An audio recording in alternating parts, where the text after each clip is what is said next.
Assalamualaikum warahmatullahi wabarakatuh. Selamat siang semuanya. Saya Matias Sobati Frilianto dari kelas IKA 5 ingin menjelaskan tugas UTS yang sudah saya buat mengenai perkembangan konsep komunikasi pembangunan yang ada. Yang pertama adalah jurnalisme pembangunan. Jurnalisme pembangunan sendiri merupakan peliputan pembangunan sebagai proses daripada sebagai peristiwa pembangunan yang dimaksud. Penekanan dalam berita pembangunan bukan pada kejadian di saat tertentu, melainkan pada apa yang berlangsung pada periode tertentu tersebut tersampaikan, diterima, dan direspon oleh khalayak, sehingga menghasilkan proses perubahan sosial dan ekonomi yang bersifat berkesinambungan dan jangka panjang. Dengan karakteristik ini, berita berbeda dengan spot news.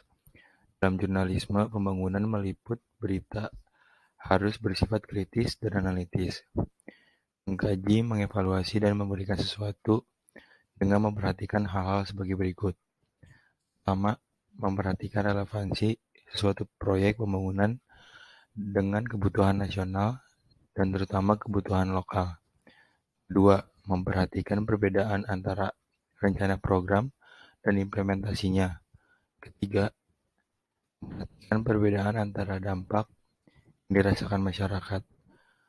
Jurnalisme pembangunan juga harus memperhatikan kesenjangan perencanaan program dengan implementasi dan melihat perbedaan dampak terhadap masyarakat, seperti yang diklaim pemerintah dengan yang diklaim masyarakat. Yang kedua ada komunikasi pembangunan. Konsep komunikasi pembangunan tersebut memiliki ideologi sebagai berikut. Esensi pembangunan adalah pemaksimalan penyediaan barang dan jasa bagi masyarakat. Dunia maju dan dunia berkembang dibedakan oleh barang dan jasa. Cara cepat dan efektif yang membawa perubahan kesadaran dilakukan melalui pembangunan teknologi yang berbasis komunikasi, terutama radio. Radio dan TV mampu menciptakan citra baru, mobilitas, psikis, dan empati. Inti ideologi komunikasi adalah pembangunan adalah menciptakan iklim kondusif bagi pertumbuhan produk dan jasa sebagai penggerak utama perekonomian. Namun dalam perkembangannya, setelah satu dekade, ternyata konsep pembangunan itu tidak sesuai dengan harapan bangsa-bangsa di negara dunia ketiga. Sebab jarak sosial ekonomi antara si kaya dan si miskin semakin jauh.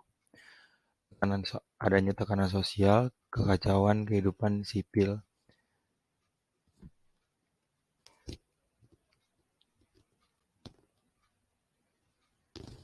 Mungkin sekian presentasi dari saya untuk memenuhi tugas UTS ini.